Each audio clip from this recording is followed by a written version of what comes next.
All right, so there is a brand new compilation album that is out, and it features over 70 songs from some of your favorite artists, including Rise Against, Kanon, Kesha's on there, Miley Cyrus is on there, My Chemical Romance, so many amazing artists.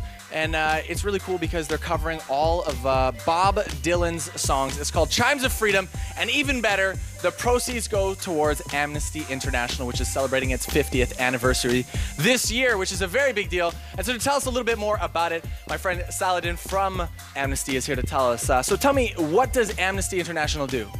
Well, Amnesty International is a global movement of over 3 million members, supporters, activists, and volunteers. We're spread over at least 150 countries, and that's not to mention the 500 student groups that are here in Canada, along with thousands of youth activists. So I think a lot of us maybe don't realize here in Canada we have a lot of freedom, but in a lot of other countries, they can't listen to hip-hop, they can't listen to, punk rock, they can't listen to some of these music that we listen to every day. Is that right? Yeah, well, in Canada, I think we kind of take for granted the fact that we can freely express ourselves. And I'll give you two stories.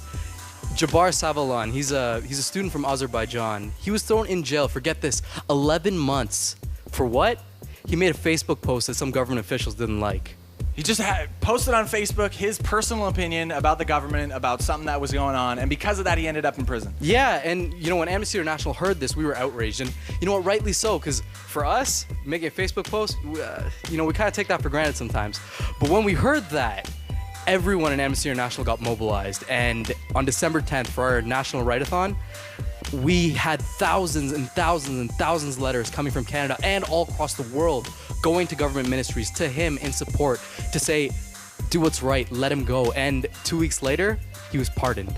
So help me out a little bit. So Amnesty International, what it does really is give a voice to the voiceless. You guys have so many people, as you said, all across the country, and when we come together as a group, that's what Amnesty is trying to do: bring people together and bring a voice to these people who are whose freedoms are being stopped. Is that correct? Yeah, definitely, and we do that a bunch of different ways. One way is to write letters to government officials or to people who've had their rights violated, but also online, offline activism through going on Facebook, going on Twitter, but holding vigils and demonstrations and really, really, really promoting solidarity with those who've had their rights violated. That's so cool. Well, there's actually, as you said, so many people that are involved, and actually a lot of amazing artists that were involved in this compilation. So let's take a look at a clip featuring Kesha and Miley Cyrus right now.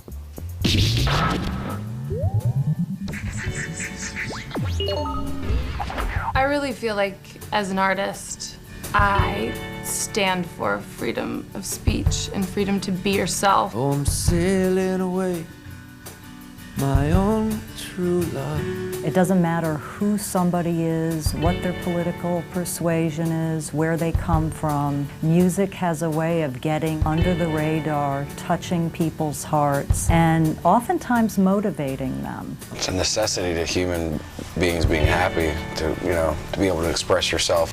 Music is a form of expression and freedom of expression.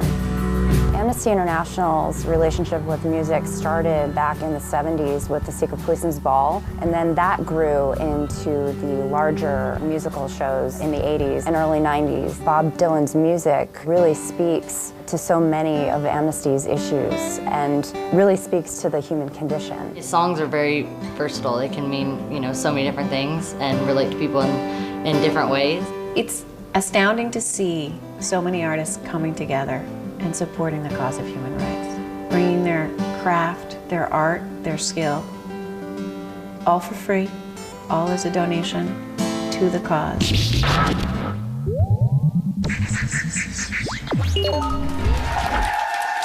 So tell us a little bit more. I mean, if we're compelled here or at home, how can we as young people across the country get involved? The first thing to do is probably pick up the album. It's great music with some great artists. Pick it up, check it out.